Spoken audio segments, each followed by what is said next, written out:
Hi, I'm Kenny. In this video, I'm gonna introduce the very basics of Canadian immigration law. Some of you may ask, oh, I'm just applying for a visit visa. Do I really need to learn a law?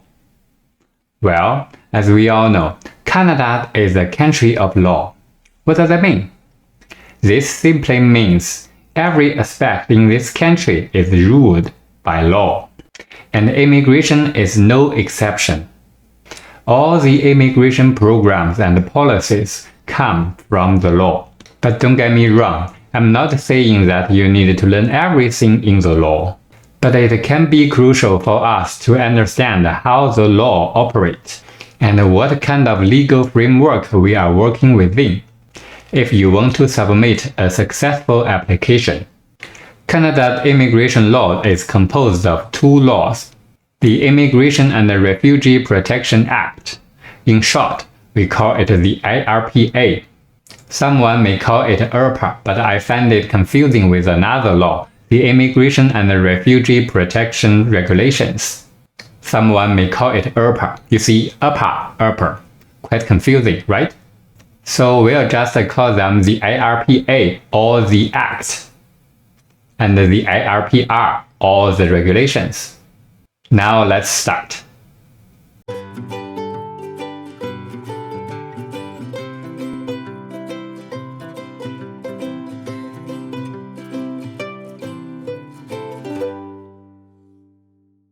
As you can see, this is the newest Immigration and Refugee Protection Act as of 2024, October 14. Now let's see, what does the IRPA look like? As you see, there are several parts in the IRPA. The part 1 is about immigration to Canada. It stipulates the requirements and the selection, examination, entering and remaining in Canada, inadmissibility, status and removal, detention and release, right of appeal, judicial review, and the general provisions as well. In fact, Part 1 would be the most popular part we will refer to in our following videos. Part 2 is about refugee protection. Part 3 is enforcement.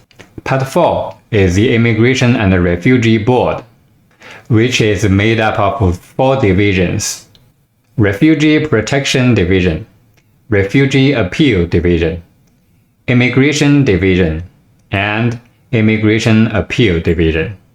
Part 4.1 is electronic administration, and Part 5 is about the transitional provisions, consequential and related amendments, coordinating amendments, repeals, and coming into force.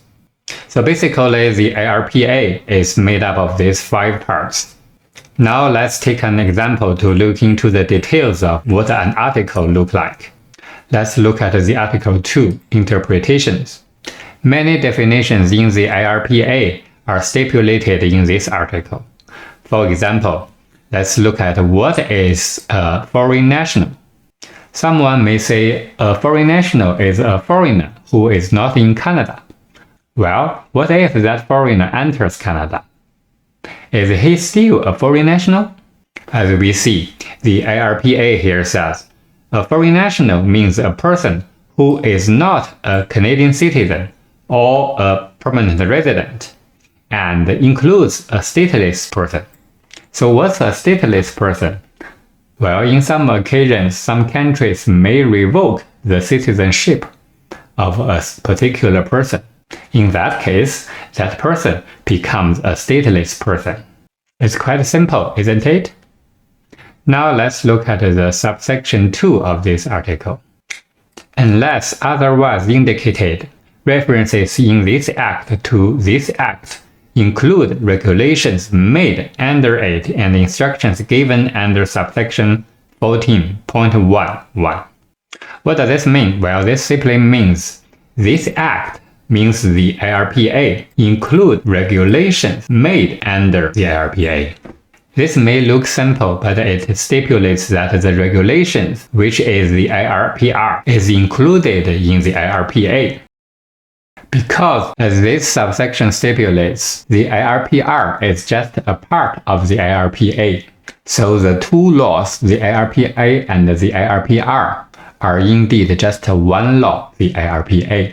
Despite of this, the IRPR indeed provides much more useful information for our daily practice. Let's find out. As you can see, this is the newest IRPR as of 2024, October 14. Similarly, let's check out some interpretation first. From time to time, I got some clients coming to me and ask, "Hey Kenny, can you tell me if I can do this work legally or that job legally in Canada?" Before we answer that question, let's find out what does work mean in the meaning of the IRPA. Here it is. Work means an activity for which wages are paid or commission is earned, or that is in direct competition with the activities of Canadian citizens or permanent residents in the Canadian labor market. As we can see, work includes three kinds of activities. The first is you do something and you get wages paid for that. The second is although you don't get wages, you get commission paid for that. And the third is most tricky part. Even though you don't get any money paid for the activities, you got into the Canadian labor market and therefore constitute a direct competition with Canadian citizens and permanent residents.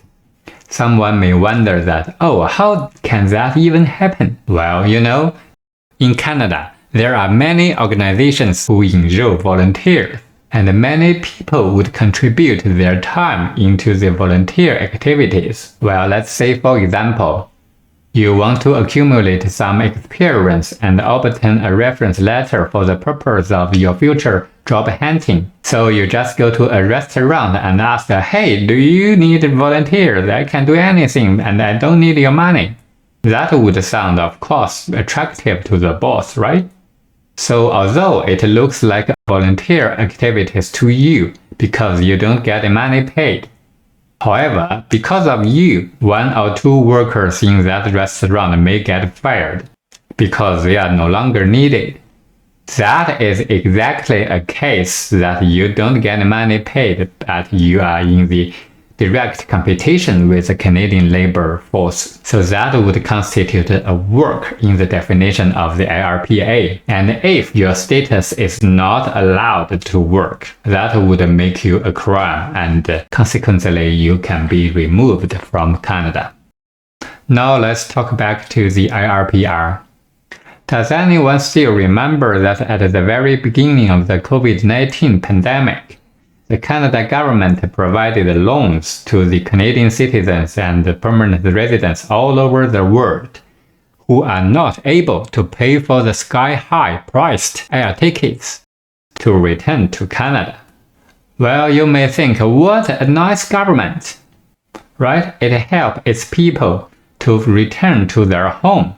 Does anyone ever question that, oh, this government is so nice? But does that government just spend money in any way they want without the consent of the people and the authority from the law? Later on, when I studied the IRPR, I found the answer. Let's find out. This is Part 18, Loans in the IRPR. Article 289 stipulates that the minister may make loans to the following persons for the following purposes. C. To a permanent resident or a Canadian citizen for the purpose of defraying the cost to their beneficiaries of transportation from their point of departure outside Canada to their point of destination in Canada and related administrative charges. And this part does not only stipulate that the minister can provide such loans to the people, it also stipulates the maximum amount, total loans, repayment, and repayment terms. Even in what kind of situations the repayment can be deferred, and with or without the interest. Now I believe you feel that as I do, that Canada is a country of law. And the Canada government is governing this country with the power authorized by the law. To understand the immigration matters better, we need to learn from the law. I will put the links for the both laws under the video. And it is very important for you to always refer to the most updated version of the laws. If you encounter any questions when you look through the IRPA and the IRPR, please do let me know. I'll try my best to help. And please also leave your comments telling me that how you think about this video. I'm Kenny. Learn my lesson on your way to Canada. See you in next video.